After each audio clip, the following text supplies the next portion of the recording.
N-am mai simțit așa ceva. M-a lovit din senin și mi-a intrat în sânge. Iar eu nu am putut reacționa în niciun fel. Aș fi vrut să te salut sau să-ți zâmbesc măcar, să te privesc în ochi sau mâna să-ți ating sau așa întreagăt să-mi rezem capul de umăruți puternic. Tu să mă mângâi blând, să mă săruți pe frunte, pe păr și pe obraj și în brațe cu tandrețe să mă adăpostești.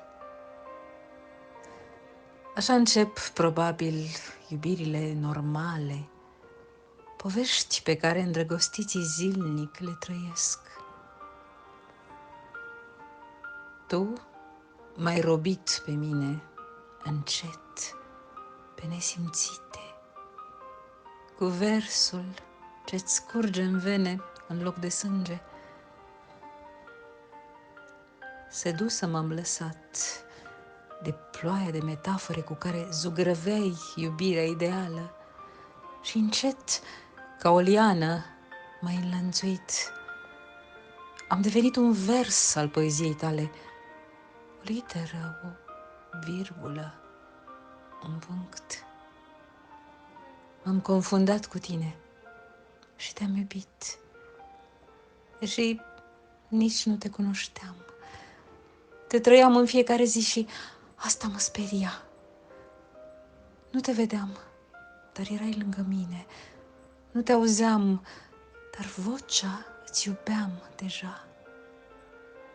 Mi-erai în sânge, în gânduri și în suflet. Eram ca două sentimente ce s-au căutat și ani lumină prin univers au rătăcit, pentru ca apoi să se recunoască în versul tău îndrăgostit. N-a fost nevoie să te văd sau să te ating.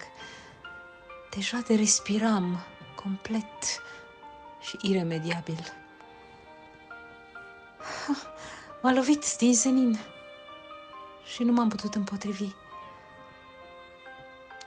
Am acceptat să văd lumea cu ochii tăi, să râd, să plâng la unison cu tine, ba chiar uit să mai respir când mă gândesc la tine și am învățat ceva ce nu știam. Am învățat ce înseamnă să-ți fie dor. E o nebunie, căci nu ne-am văzut nici când.